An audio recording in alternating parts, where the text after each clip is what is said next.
안녕하십니까? 우리가 몰랐던 한글 이야기의 진행을 맡은 김양진입니다. 오늘 다룰 주제는 한글과 파스파자에 대한 이야기인데요. 지난 몇 차례의 강좌를 통해서 초기에 세종이 가족들과 함께 비밀스럽게 새 문자를 만들 때 가장 많이 참고했던 것이 원나라의 파스파 문자다, 이런 말씀을 해주셨고요. 아마 이제 시청자들도 이에 대해서 잘 알게 되셨을 텐데요. 그럼 과연 파스파 문자란 무엇인지, 어떻게 한글 창제에 응용이 되었는지 이에 대한 말씀을 선생님 모시고 듣도록 하겠습니다.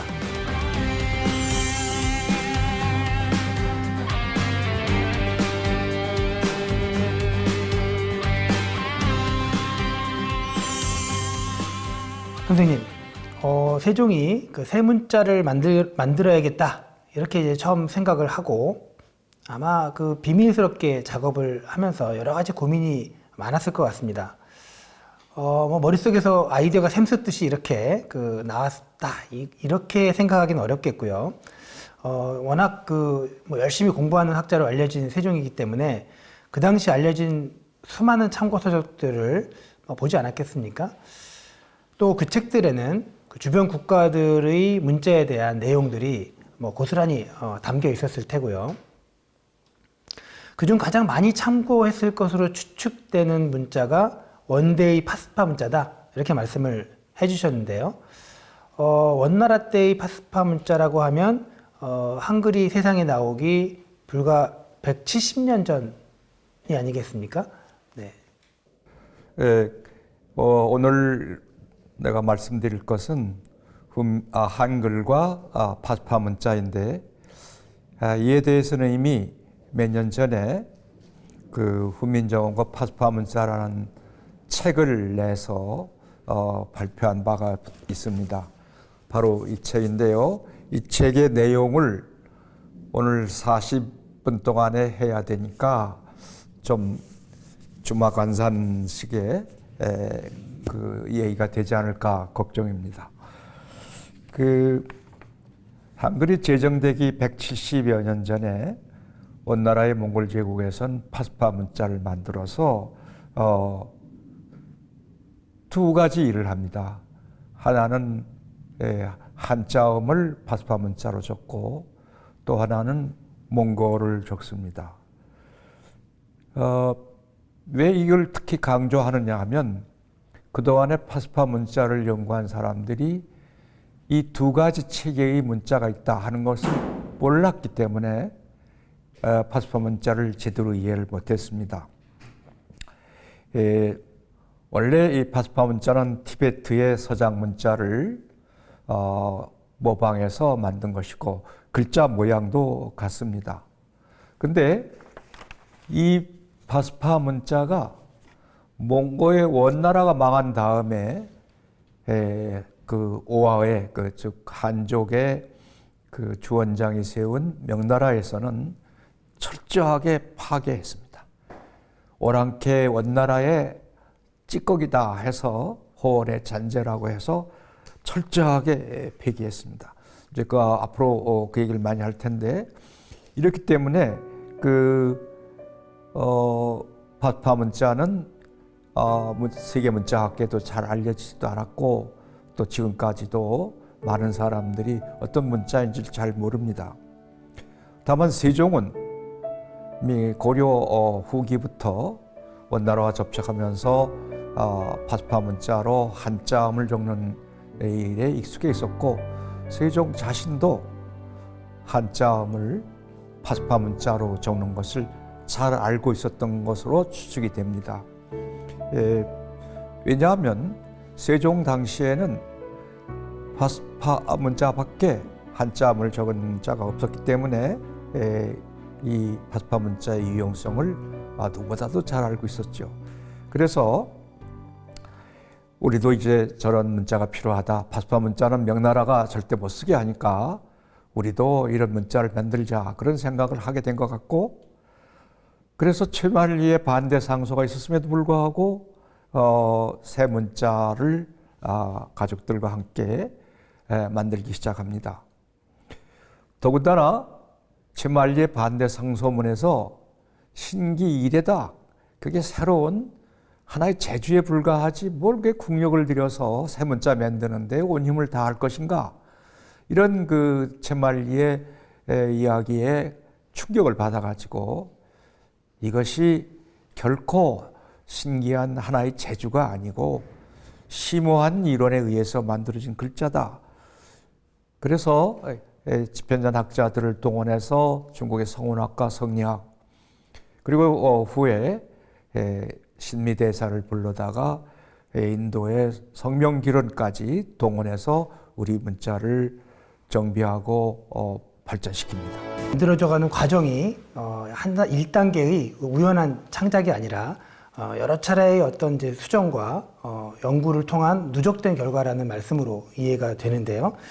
그럼 그 논의의 출발점으로 삼았던 즉 세종이 처음 한글 창제의 출발점으로 삼았을 파스파 문자는 과연 어떤 문자인지 이에 대해서 구체적으로 알아보도록 하겠습니다.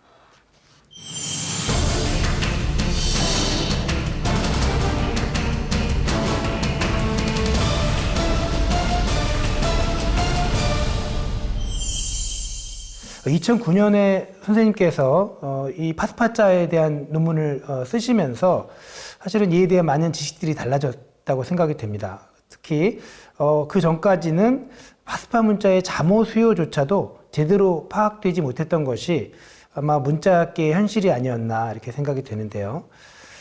우선 오늘날 그 대한민국에서의 파스파 문자의 연구의 현황 어떠한지 이에 대해서도 먼저 말씀을 해주셨으면 합니다. 네, 아까 2009년의 논문이 아니라 2009년에 내가 몽고 자원 연구라는 책을 쓰면서 파스파 문자를 집중적으로 연구했습니다. 그동안의 그 파스파 문자는 세계 문자학계에서 잘 알려지지 않은 문자였어요. 이 다음에 또 얘기를 하겠지만, 왜 그러냐 하면 우선 파스파 문자에 대한 문헌들이 없었습니다. 명태조 주원장의 호원의 장제를 박멸하는 정식이 얼마나 철저했는지 중국엔 지금도 파스파 문자로 쓰여져 있는 문헌이 거의 없어요. 이제 오늘의 핵심인 몽고 자운의 런던 초본이 대형 도서관에 하나 있는 것 그뿐입니다. 그래가지고 그동안 서양의 문자학자들은 금성문을 보고 파스파 문자를 연구했어요. 그런데 파스파 문자를 금성문에서 이제 몽고 적은 것을 보고 연구하자니까 한자음을 적는 파스파 문자의 다른 체계를 전혀 이해하지를 못했죠. 그래서 과연 문자가 몇 개인지 모릅니다. 우리도 후민정음이라는 한자음 표기를 위한 글자 수요하고 거기에는 초속만, 자음만, 엄문 27자 아니에요? 네. 그런가 하면은 홍무정은 역훈을 할 때 중국어 표준음을 적을 때는 그때는 정음이라고 부르는데 그때는 32자입니다. 그러나 이제 우리말을 표기할 때는 17자밖에 안 되지요. 이렇게 문자 체계가 다르고 문자 수요도 다릅니다. 이런 거를 외국의 서양의 학자들이 이해할 리가 없죠. 그래서 파스파 문자는 잘 모르는 문자입니다. 또 근래에 연구된 연구에서도 이 파스파 문자를 오해한 경우가 많아요. 예를 들어서 일본의 유명한 파스파 문자의 언어학자 요시이케라는 분은 저희가 초청해서 서울에서 학회도 한 일이 있었는데 그의 논문에는 파스파 문자가 모든 언어에서 반드시 써야 하는 아라는 기본 모음자가 없다. 그런 얘기를 했어요. 그런 논문을 썼어요. 이것은 이제 앞으로 얘기를 하겠지만 파스파 문자의 유모자가 유모인 동시에 아를 표기합니다. 그거를 이제 몰랐던 때문이죠. 미안합니다. 몰랐다는 얘기를. 사실은 이 파스파 문자와 한글에 대해서 우리나라 지식인들 사이에는 상당히 관심이 있었습니다. 왜냐하면 이미 우리의 그 선각자들이 이익이나 유희나 이런 분들이 우리 한글이 파스파 문자, 몽고자에서 왔을 수도 있다, 왔다 그런 얘기들을 했기 때문에 우리 많은 사람들이 한글과 파스파 문자에 대해서 의혹의 눈초리를 가지고 있었어요. 많은 분들이 내가 한글을 파스파 문자에서 온 거다라고 처음 얘기한 것처럼 나를 매도하는데 그렇지 않아요. 선생님 말씀하신 것처럼 훈민정음이 파스파 문자에 영향을 받았다면 파스파 문자의 어떤 제정 과정이나 또는 그 파스파 문자의 원리 또 그 문자의 어떤 대응, 언어와 의무의 대응 등을 고려해서 문자를 만들었겠는데요. 그렇다면 우리가 반대로 훈민정음의 체제를 바탕으로 파스파 문자를 이해할 수 있는 뭐 그런 가능성도 있지 않을까 하는 생각이 듭니다. 선생님 말씀하신 것처럼 그 파스파 문자에 대한 연구가 지금 거의 잘 이루어지지 못한 상태에서 선생님께서 훈민정음 연구를 통해서 파스파 문자에 대한 어떤 새로운 사실들을 이렇게 밝혀가고 있는 점들이 아마 학계에서 주목하고 있는 장면이 아닌가 생각이 되는데요.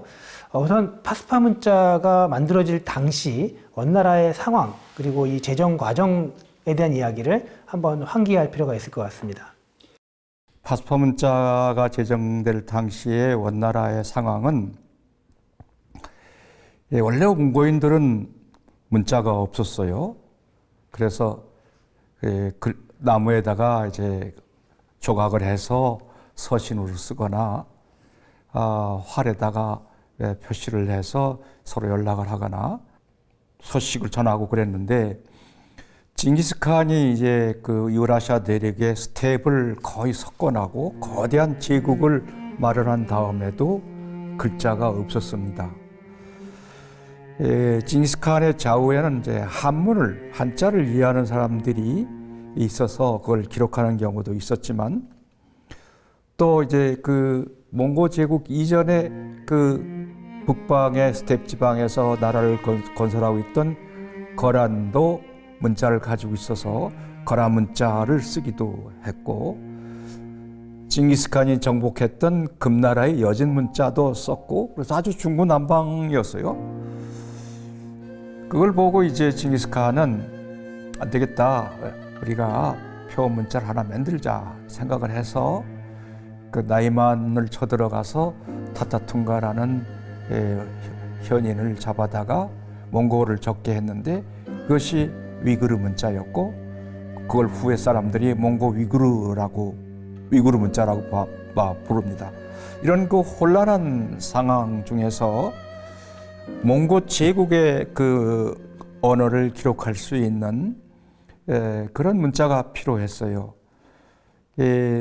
몽고로 자쿠트란 말이 그 한인이란 말인데 그때는 이 한족의 중국 사람만 얘기하는 게 아니라 생목인이라든지 다른 알타이족이라든지 이런 사람들까지 자쿠트 속에 들어갑니다. 이 민족들은 각기 이 자신들의 언어를 기록할 그런 그 문자를 가지고 있었던 경험이 있었어요. 그러나 이제 이런 모든 그 제국의 여러 민족들의 언어를 기록할 수 있는 표 문자가 필요해서 징기스칸은 위구르 문자를 들여다가 그 몽고 위구르 문자를 만듭니다. 그러니까 이런 이제 그 몽고 문자 사용 전에 혼란사항들이 파스파 문자 같은 새로운 문자를 제정하게 된 어떤 원인이 되었다 이런 말씀이신 거죠? 파스파 문자를 제정한 거는 조금 사정이 다릅니다. 사실 쿠빌라이 칸이 그 징기스칸의 손자인데 황제가 된 것은 자기의 형을 이어받은 거거든요. 근데 그 당시에 이제 징기스칸의 후예들이 각처에서 나라를 세우고 왕으로서 행세를 했기 때문에 이 쿠빌라이의 그 세력은 그렇게 크지 못하고 중국에만 한정하게 됐어요. 그래서 이제 중국을 점령하고 나서 쿠빌라이, 즉 원세조는 나라를 새로 세우면은 문자를 맺는다 하는 그런 전통, 북방민족의 전통에 의해서 이제 파스파 문자를 만들지 않을 수 없었고, 또 하나는 중국을 지배하려면 한어, 중국어를 배워야, 중국어를 알려면은 한자, 한문을 알아야 되기 때문에 한자를 공부해야 돼요. 그래서 파스파 문자로 가지고 한자의 발음을 익혀서 쓰기 위해서 글자를 만든 겁니다. 이런 생각이 쿠빌라이 칸으로 하여금 파스파 문자를 만든 게 된 거죠. 네, 아마 이제 말씀하셨던 얘기 중에 쿠빌라이 칸이 티벳에서 이제 원정을 갔을 때요. 뭐 당신 토번이었겠죠. 원정을 갔을 때 이제 박스파라는 이제 라마승을 뭐 잡아다가 이제 몽고인들의 한자 학습을 할 때 필요한 발음 기호로서 이 문자를 만들었다는 말씀을 이제 지난 강좌 때 말씀을 해주셨고요. 그러면서 이제 몇 개의 운서들이 나왔다는 얘기까지 기억이 납니다. 이 박스파라는 사람이 어떤 사람인지도 좀 알아야 될 것 같습니다. 박스파는 어떤 사람인가요? 네, 징기스칸이 몽고 위구르 문자를 만들 때 나이만의 지식인 타타 퉁아를 데려온 것처럼 파스파 문자도 원세조 쿠빌라이가 만든 게 아니라 그가 존경하는 법사 박스파를 시켜서 만듭니다. 원나라 때 이 사람은 원래 토본 사람인데, 토본은 중국 서역에 속해서 그 이름을 서본이라고도 합니다. 서쪽에 있는 번국이라고도 하고, 또 이 사람들은 스스로 보드라고도 부르고 장이라고도 부릅니다. 이 장이라는 그 지역의 민족의 이름을 따서 서쪽에 있는 장족, 그래서 서장이라는 이름이 중국의 공식 명칭입니다. 중국에서는 일반적으로 서장이라고 부르죠. 다만 서구도인들은 이 사람들을 트피트라고 그랬어요. 트피트. 터키인들은 테피트라고 그랬고, 서방의 이슬람 교도들은 티파트, 투피트 이렇게 불렀습니다. 몽고로도 이 장족계 사람들을 테베트라고 했기 때문에 이러한 여러 말에서 서양에서는 티베트라고 이 지역을 부르죠. 박사파 스님은 10살 때 출가해서 법명을 해당이라고 했고, 그가 13살 되던 해에 작은 아버지인 사키야 판디타는 불교의 승직이에요. 그러니까 사키야라는 자기 계부를 따라서 몽고로 떠나서 19살에 쿠빌라이 칸의 초청을 받아서 거의 궁전으로 오게 됐다고 합니다. 이 쿠빌라이 칸이 이제 세조가 몽고를 적을 수 있고 또 한자어를 적을 수 있는 그런 글자를 만들어라 라고 이제 박스파 라마에게, 그 당시에 이 사람이 상당히 높은 직의 종교인이었는데 그걸 얘기를 하자 보따리를 싸가지고 토본으로 돌아갑니다. 그래서 옛날 토본에 서장 문자를 짓던 생각을 하면서 만든 것이 파스파 문자이고, 이것을 이제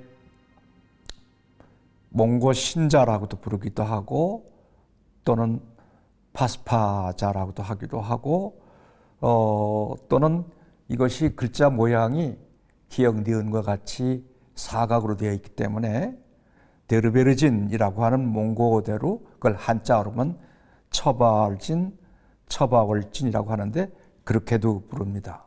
그러면 원에서 이 파스파 문자는 어떠한 식으로 활용이 되는지요? 예, 파스파 문자가 원사에 보면은 원사 세조기에 지원 6년 2월 기축일에 새로 만든 몽고자를 천하에 반포하여 사용하도록 하다. 그런 조칙을 내리다라는 기사가 있어요. 그래서 이거를 보면은 지원 6년, 이건 원나라의 연호인데 1269년 2월에 신문자가 반포됐음을 알 수 있습니다. 파스파 문자는 원래 티베트 문자, 서장 문자를 그대로 모방을 했어요. 그리고 이제 그 티베트 문자가 산스크리트 범자의 영향을 받아서 만들어진 것이기 때문에 쿠벨라이 칸이 만든 파스파 문자도 어떻게 보면 범자 계통의 문자입니다. 지난 화에서도 여러 번 얘기를 했지만 이 범자 계통의 문자들은 첫 글자가 다 가로 시작을 하지요. 이 파스파 문자가 원제국의 공용 문자가 됐습니다. 이미 저촉으로 반포를 했고 모든 관공서에서 파스파 문자를 쓰도록 했습니다. 몽고인들은 파스파 문자로 한자를 발음 적어서 공부했고 다른 한족들이나 다른 사람들은 그 파스파 문자로 몽고를 적어서 기록을 몽고를 배웠어요. 그러니까 몽고인들은 한자를 배우고 다른 한족 자쿠트들은 몽고를 배웠죠. 몽고 위구르 문자는 여러분 잘 아는 것처럼 지렁이처럼 이렇게 기억하는 문자인데 음절 단위로 발음을 표기하는 게 아니라 어절 단위입니다. 그러니까 어근과 그거의 활용어까지 한꺼번에 글로 써야 돼요. 글자로 쓰기 때문에 이것은 한자음을 적을 수가 없습니다. 반면에 파스파 문자는 음절 단위 문자이기 때문에 이것으로 한자음을 정확하게 적을 수 있었죠.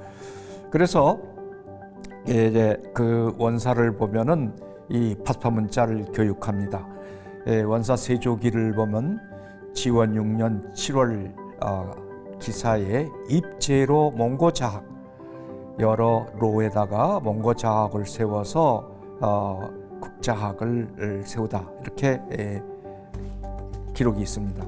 그걸 보면은 몽고 자학도 있고 국자학도 있었는데 여기에서 파스파 문자를 교육을 했죠.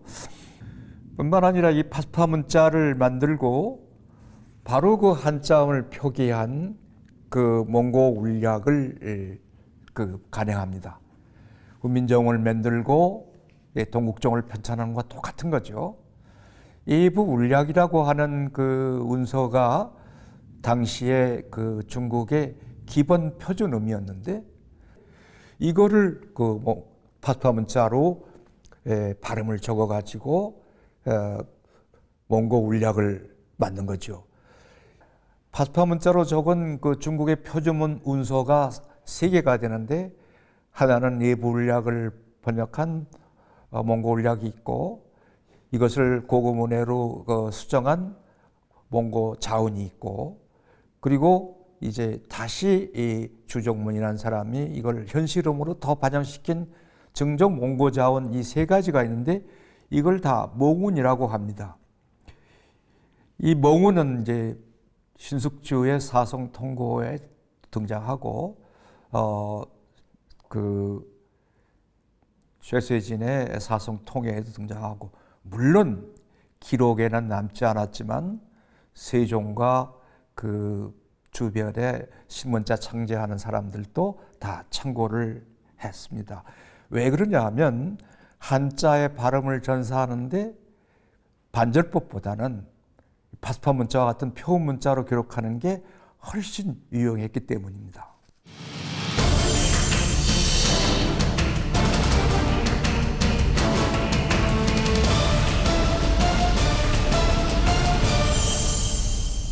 원나라의 세력 아래에 있었던 고려 후기는 물론이고 조선 전기까지도 당시 여러 가지 정치 문화적 맥락에서 그 원나라의 영향이 이제 남아 있었을 테고요. 따라서 지금 말씀해 주신 원나라 당시의 이런 다양한 그 파스파 문자와 관련된 운서들 이런 것들이 파스파 문자와 함께 한반도에도 널리 알려졌을 것으로 생각이 되는데요.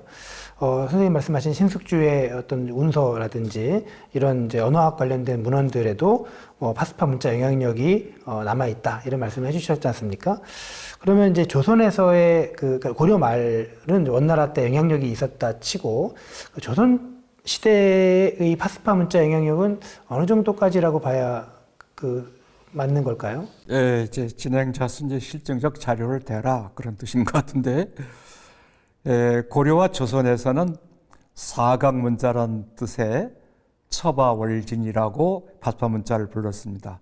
또는 처벌진이라도 부르고, 어떤 때에는 그냥 자양, 글자 모양이라고 불렀어요. 왜 그랬을까? 명나라가 감시하고 있기 때문에 몽고란 말을 쓸 수가 없어서 몽고 문자, 파스파도 안 되죠. 그냥 뭐 데르베르진 사각 문자 아니면은 글자 모양 뭐 그렇게 그런 글자 그렇게 얘기할 수밖에 없었습니다. 태조실록을 보면은 태조실록 태조 3년 11월조에 칠과 이관 보위법이라는 것이 있습니다.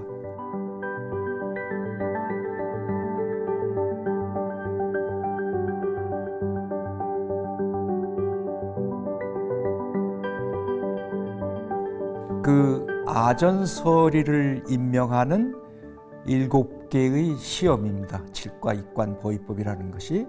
그러니까 7개 분야의 전문 하급 관리들을 뽑는 시험을 시험에서 뽑아서 임명하는 것을 칠과 이관 보위법이라고 하는데, 거기에 보면은 위국어를 시험해서 역관을 임명하는 시험 방법이 있어요. 칠과 이과 보위법에 습몽어자, 그래서 몽고를 배운 사람의 경우가 소개되어 있는데, 능히 문자를 읽을 줄 알고 자양을 쓸 줄 알며 겸하여 위글 문자를 쓰면 제1과를 삼다, 그런 규절이 나옵니다. 야, 여기서 자양이 뭐냐? 처음엔 나도 당황했어요. 또 능히 문자를 읽을 줄 안다니. 그 다음에 위구르 문자를 쓰고 읽으면은 제1과로 삼는다. 그러니까 위구르 문자와 다른 문자가 2개 있었던 거죠.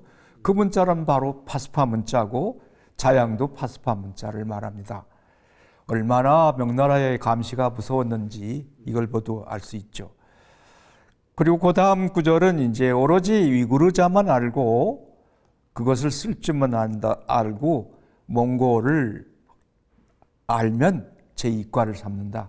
그러니까 이때 벌써 파스파 문자를 모르는 역관들이 있었던 거죠. 그 말은 무슨 말이냐면, 몽고 제국이 망하자마자 명나라에서 철저하게 이걸 파괴했고 못 쓰게 했으니까 없어진 거죠. 다만 이제 이 기사에서 보면은 이미 조선에서는 파스파 문자가 점점 쇠퇴하고 있었던 건 사실이에요. 그리고 이제 위구르 문자만 알고 있는 그 몽고 역관들도 있었고, 파스파 문자는 이미 잊혀졌다.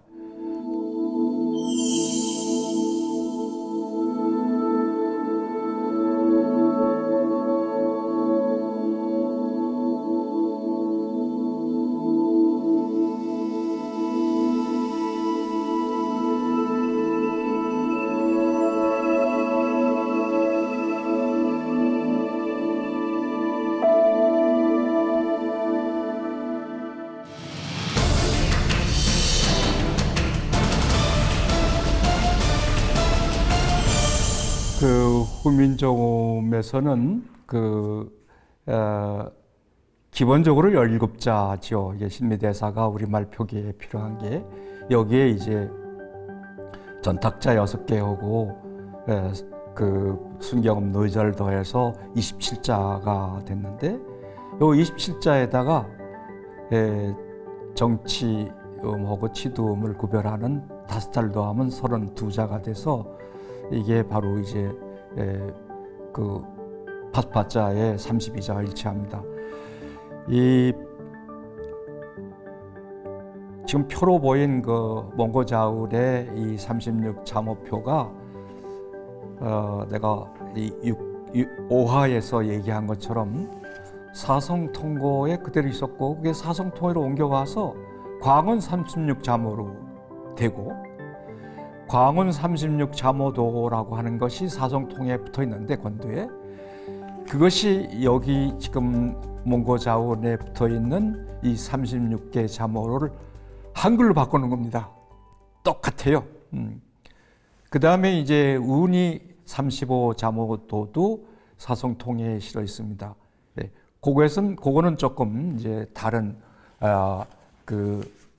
아마도 먼저 몽고 어울락거였던 걸로 기억이 되고 사성통에 붙어 있는 홍무원 31자모도라고 하는 것은 이 같은 글자를 전부 빼내고 니은 하나를 줄인 게 31자모지요. 그러니까 제발 나를 공격하는 파스파 문자 영향을 받았다는 얘기를 하지 마라 하는 분들은 그러면 이런 거를 설명해 주세요. 왜 사성통에 붙어 있는 광원 36자모도, 운해 35자모도, 홍무원 31자모도 이게 왜 붙었는가? 이게 무엇을 의미하는가? 이것을 설명해서 그것이 민정음에서 이런 다른 용도다. 이게 파스파 문자와 관계가 없다. 한다면 내가 납득을 하겠지만 그렇지 않은 한은 나는 이건 파스파 문자의 영향이라고 생각을 합니다. 특히 이제 그 몽고자원 연돈 초본에 보인 이제 파스파자 자음 32개의 글자가 훈민정음 원해본의 32개의 글자와 일치하다는 말씀을 중심으로 여러 가지 말씀들을 해주셨어요. 아마 이 훈민정음에 관심이 많은 이 시청자분들 중에는 오늘 이 방송을 듣고 선생님이 하신 말씀에 숫자가 맞는지 글자들을 찾아보고 이렇게 이제 맞춰보는 그러한 사람들도 많이 생길지도 모르겠습니다. 그러면 이제 그 파스파 문자의 그 유모자에 대한 말씀도 여러 번 해주셨는데요. 그것이 이제 훈민정음 모음자와 어떻게 연결되는지 지금 자음자는 어쨌든 또 직접 확인해 보시는 분도 있겠지만 선생님의 연구 결과는 이제 일치하다고 말씀을 해주셨고 그렇다면 이제 모음자의 유모자 얘기를 또 얼핏 해주셨지만 또 그 부분이 어떻게 일치하는지 궁금할 것 같거든요. 네. 네, 이거는 상당히 시간이 많이 걸립니다. 이제 시간이 얼마 안 남아서 길게 얘기할 수 없고, 세종이 가족 중심으로 했을 때는 7자를 만들어서 용모에 속하게 하고, 그 후에 신미승이 와서 11자로 늘려서 마다의 12자에 맞추게 했다 하는 얘기는 뭐 더 이상의 그 여지가 없을 겁니다. 다만, 훈민정음에서 만들어진 이 7개의 단모음자의 중성자를 가지고 15세기의 국어의 모음 체계를 많이 연구했어요. 대표적인 게 김한인 선생님이 쓴 국어 모음 체계의 신고찰이라는 데서 이 7자를 가지고 전설과 후설의 대입 그리고 이 모음 하나가 중성. 이것은 뭐 우리들이 다 알고 있는 문이고 그 후에 이제 이김원 선생님이 그거는 그 전 시대의 모음 조화를 만든 것이지 그 시대의 그 모음 체계는 아니다.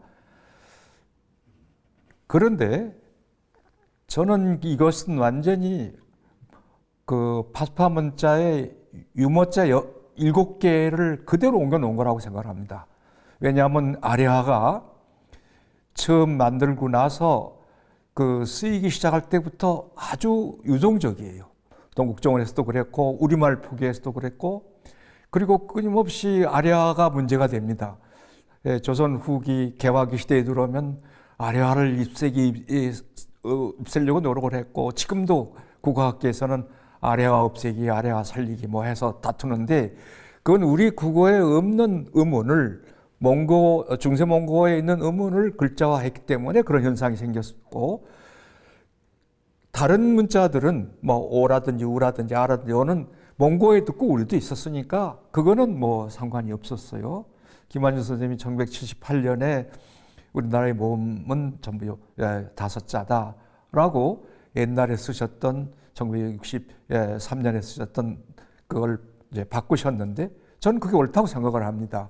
그러니까 훈민정음에서 만든 그 7개의 모음 글자를 우리 의문에 맞추는 건 무리라고 생각을 해요. 왜냐하면 그것은 몽고의 중세 몽고의 모험에 맞춘 것이지 우리 당시의 모험에 맞춘 건 아니기 때문에 또 이걸 한자음과 연결시키도 어려운 거는 한자음에서는 모험을 따로 생각하지 않고 운으로 생각하면 1등부터 4등까지 나눠서 운으로 나눠 생각하기 때문에 그것도 거긴 보기 어렵고 그래서 저는 미안하지만 후민정음의 그 모음자 7개는 파스파 문자 거를 그대로 갖다 온 것이 아니냐 그렇게 생각합니다.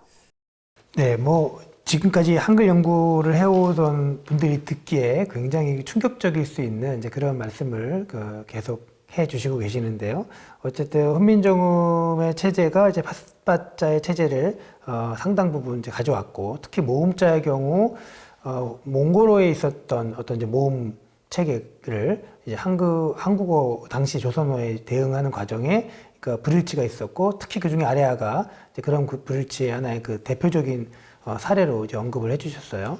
오늘날 사실 이제 제주도에만 이 아레아가 우리 방언 체계에 남겨져 있는데, 생각해 보면 이제 제주도가 이제 원나라 이후 몽골 사람들이 그 자리를 차지했던 동네였던 점이 혹시 또 그런 아레아가 제주도에만 남아 있는 이유가 아닐까 이런 생각도 혹시 해볼 수 있을 것 같습니다.